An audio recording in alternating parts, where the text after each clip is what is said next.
The new season is upon us, and there's opportunity to be seized. As we reflect upon the wins and losses over the past years, we here at Gleaner think about the many places, people, and lessons we've encountered as we've traveled the harvesting world, and hoping that all of our friends and their farms are thriving. Welcome to the newest episode of the Gleaner Roadshow. Over this year, we're focusing on seizing opportunity and how doing so can make an operation more profitable, sustainable, and able to meet the challenges of the modern farm economy. For this episode, we're going to take a look at getting your best return on investment in a combine and all the different places that opportunity and challenges may lurk when it comes to harvesting. Even more, we'll do it while revisiting many of the places that these different attributes really make the difference on the sometimes thin line that separates profit from loss. Return on investment is a popular term these days, and farmers are wise to pay attention to it. After all, farm inputs are rarely cheap, and the degree to which you manage your expenses has a large impact on your profitability. Most farmers keep a good watch on ROI. They look at yield performance of certain ground, seed, and agronomy techniques, and many farmers have managed such elements down to a fine art. Yet when we look at equipment, the analysis can be a bit blurred. One combine may have high capacity, but the parts it wears through erase any financial benefit of that capacity. Another combine might have a bigger bin, but that comes at the expense of fuel, final drives, and field compaction. So after more than a few years of comparing combines and harvesting operations, we've narrowed down a simple criteria for comparing machines along three elements. First, the combine's performance. This means capacity, sample, and loss. Second, the things that are used in the harvesting process. This means fuel, time, and effort. Finally, the things that are going to wear. This means parts, fields, and value. So let's start by talking about combine performance, and the best place when talking about performance is to talk about capacity. Capacity is one of the more misused terms in harvesting. In the best situation, capacity is defined as how much crop a combine can harvest while still maintaining appropriate sample quality and loss level. In the worst examples, capacity is simply defined as pushing the combine as hard as it can handle, just shy of plugging, irrespective of what that means for grain or the field. Any combine manufacturer can simply add horsepower to an already inefficient design and gain capacity, but at some point the negative impacts of such a design will catch up with the farmer. That's why the Gleaner design relies on simplicity and natural movement of the crop to achieve optimum capacity.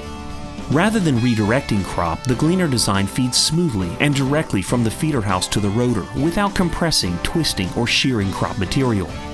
Few places give such a good demonstration of feeding as our ventures to the canola fields of Western Canada.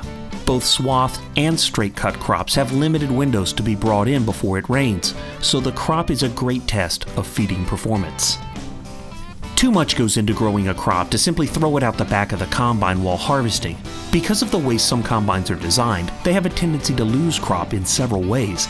The first is the fact that a covered axial rotor tends to pile crop on the side of the shoe where the cover opens just after threshing.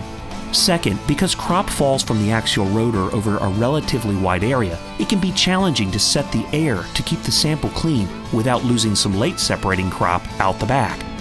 Gleaner avoids these crop losing issues because the transverse rotor always drops crop in a uniform ribbon at the front of the cleaning shoe every time. Thanks to distribution augers and accelerator rolls, an even layer of crop is propelled directly onto the perforated cascade pan. No matter field or crop condition, the material falls on the Gleaner shoe in the exact same position and utilizes the entire shoe every time. The incredible performance of a Gleaner's cleaning shoe really shines in the tough business of harvesting grass seed in the Pacific Northwest. The very light and expensive seed could very easily blow out the back of the combine, taking plenty of profit with it.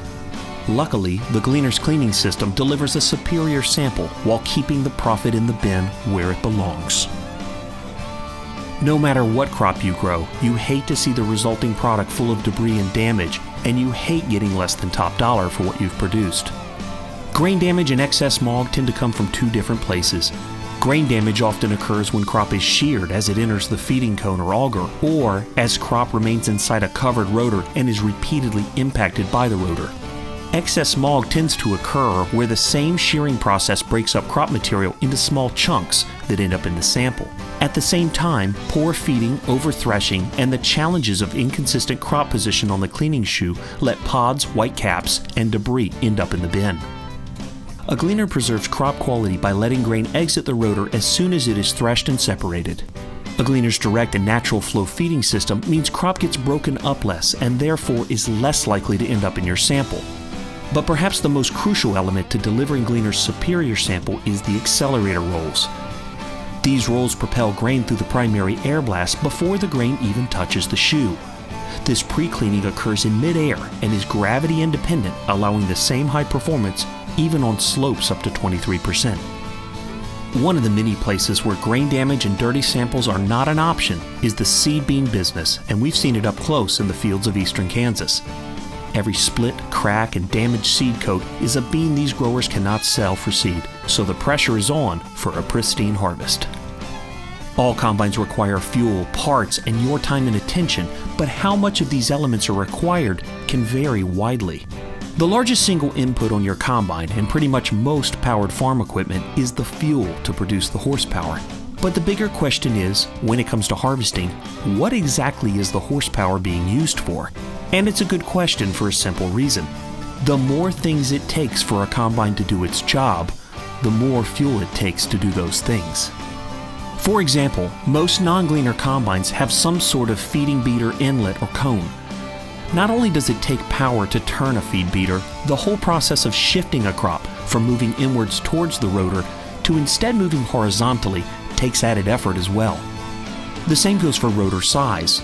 Rotor designs that are challenged to get grain out of the rotor cage must therefore be longer, larger, and take more of the combine's energy to turn them. Then there's the issue of weight. Added feeding, threshing, and cleaning systems all add weight, and then the combine's frame has to be strengthened to carry that weight, thereby adding even more weight, and all that weight takes power to move it across the field. A gleaner uses more of its horsepower to thresh, clean, and convey crop than any other design. And since a gleaner does not require the added systems and size, it can weigh as much as 15,000 pounds less than the same class comparable combine. Efficiency was certainly on the minds of the farmers we visited in the steep hills in Washington state. For them, every extra pound is more laden weight to carry up and down the hills and the fuel to haul it. They choose gleaners for the efficiency, simplicity, and balanced weight design. When it comes to harvest, time is typically won or lost either by the time the machine can be in the field and the time it takes to keep the machine running. Let's take a look at those elements separately. Initially, there's the issue of getting and staying in the field. The limitations are: 1. Does the combine's weight and balance prevent it from being in a high moisture field? 2. Does the combine's ability to feed limit the time of day or crop conditions it can successfully harvest in? And then 3, the ability to quickly and completely solve service issues should they arise. First, the lower weight and balance design of a gleaner allows the combine to get in the field and get to harvest, while many other designs would simply sink in the mud. Second, the gleaner's direct and natural flow feeding system does not choke or bind up with higher moisture crop material the way other designs do with their more cumbersome and complex feeding systems. A gleaner's simple design allows you quick and easy access to most service and repair points, and typically with both feet on the ground. A gleaner is truly an all-crop design, meaning the time to change between crops is drastically reduced, getting you back out and harvesting as different conditions and opportunities demand it.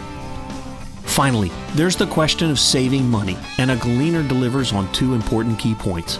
The first one is that a gleaner does not need the more complex feeding and grain handling systems required by other designs, and therefore does not need to replace them as they wear out. Second, a gleaner's standard warranty is twice as long as the other designs, giving you less cost and added assurance. Our recent trip to Wisconsin was a real study in efficiency. The wet fields, intermittent rain, and a variety of crop meant there was no time to waste getting in the field, moving between crops, and seizing opportunity right as it happens. Obviously, wearing parts have to be part of the calculation, and the advantage a gleaner has is that it simply has less wearing parts. A gleaner does not have or need a feed beater, a feed auger, a rotor inlet, nor does it have to have the larger rotor, larger shoe, or added weight that wears on frames and final drives. A final thought on wear is the impact it has on trade values. The feeding system on many non-Gleaner combines is complex and has to be replaced with some regularity. Whether you replace it yourself or the replacement is priced in your trade, the cost of parts is likely to catch up. Replace enough expensive feeding parts, and it's likely your patience will be the next thing to wear out. When it comes to wearing out parts and patience, no one seems to know as much as the custom harvest fleet. The need to keep machines running at top performance is literally managed minute by minute in order to stay profitable. While not as common in most calculations, the wear and tear harvesting takes on a field can certainly affect bottom line profitability. The added weight many combines bring to the field translates into compaction, ruts, and mud holes. At the very least, these can require further tillage efforts to restore the field, and at the worst, they could be robbing you of yield year after year. A good demonstration of the need to keep fields in tip-top shape are the broad no-till fields of western Kansas. These fields see such little moisture each year that they cannot afford to till up compaction from heavy combines. When people hear the word value, they often think of trade-in allowances, but the issue is often more nuanced than that. While many combines are traded every 2 to 3 years, most combine warranties end after 1 year. Additionally, combines traded at or near the 3-year mark often need major rebuilds, particularly at the feeder house. Gleaner combines come with a standard 2-year warranty and don't have the complex and expensive systems that other combines must replace or have assessed at trade time. So let's take all these elements together and put some rough numbers to them. Let's assume we have 3,000 acres with 1,000 in wheat, 1,000 in corn, and 1,000 in beans. If the wheat is paying $4.60 and we're yielding 65 bushels an acre, the revenue is $300,000. With an assumed corn price of $3.73 and an assumed yield of 175 bushels, the revenue for corn is $652,750. With the beans, we're assuming a price of $9 and a yield of 51 bushels per acre for a revenue of $459,000. The total estimated revenue is $1,411,750. We've used calculations from benchmarks with competitive combines and then compared the financial results. We estimated the Gleaner combine to have at least a 1% advantage in reduced loss and improved sample. We also estimated the Gleaner to have a 15% fuel savings based on our benchmarks against multiple competitors and modeled the result based on prevailing prices for fuel. If we look at the cost difference over 24 months of ownership, the savings from reduced loss and improved sample add up to $28,235 per year for a 2-year total of $56,470. The fuel difference totaled to $10,800 for each year for a savings of $21,600 over 2 years. While the Gleaner would remain under warranty for the entire 24 months, the competitor's warranty likely wears out halfway through the term. We estimated this difference to be worth $10,000. Additionally, we estimated the cost to replace wear parts at the end of 2 years to have a difference of around $15,000 that would either be needed for repair for future use or assessed against the trade-in value of the combine. When added together and considering loss, sample, fuel, warranty, and repair, the Gleaner saves approximately $103,070 versus the competitor over 24 months. Despite Gleaner's other advantages in weight, we decided against adding assessments for field reduction due to compaction, as the issue is very different across different conditions. We also left out the advantages a Gleaner has in saving time in daily and periodic maintenance, as these advantages and their associated value will be different for different operations. This analysis is just a snapshot of what the return on investment could be for a decently typical farm. The real test is to make the comparison on your farm in your conditions. Only then will you see how much you are saving or paying when it comes to your choice of combine. And if these numbers are getting your attention, it's time to contact your Gleaner dealer for a demonstration of your own. Our popular Operate to Own program is perfect for those who want an on-site example of what a Gleaner can mean for their bottom line.